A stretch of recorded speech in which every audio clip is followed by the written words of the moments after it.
সিরাজগঞ্জের তারাশে ২,০০০ বিঘা জমি জলাবদ্ধ থাকায় ক্ষতিগ্রস্ত হচ্ছে কৃষকরা।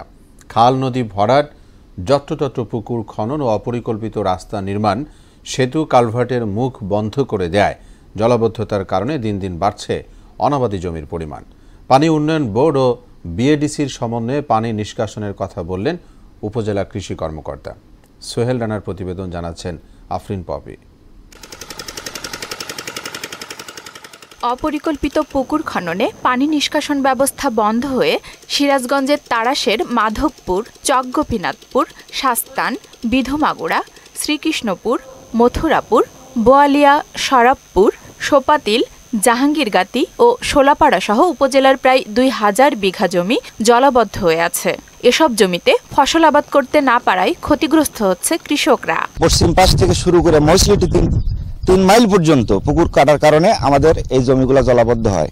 ২০১৪ সাল পর থেকে এই জলাবদ্ধতা, যার কারণে আমরা বিভিন্ন রকম কোন ফসল আবাদ হচ্ছে না।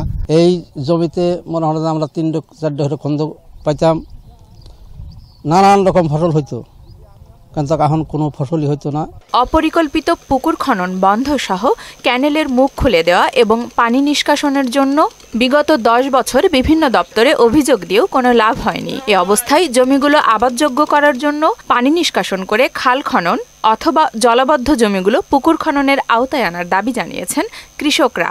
সরকারের বিভিন্ন দপ্তরে আমরা স্মারকলিপি দিয়েছি, ইউনো অফিস ঘেরাও কর্মসূচি করেছি, মানববন্ধন করেছি, মিছিল করেছি, মিটিং করেছি, কোনো সুরা হয় নাই।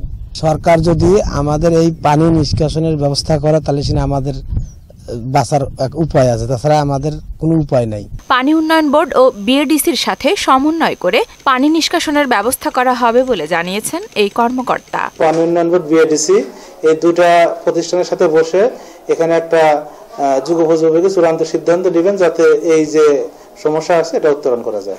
দ্রুত প্রশাসন খাল খননের ব্যবস্থা নেবেন এমন প্রত্যাশা ক্ষতিগ্রস্ত কৃষকদের। আফরিন পপি, মোহনা সংবাদ।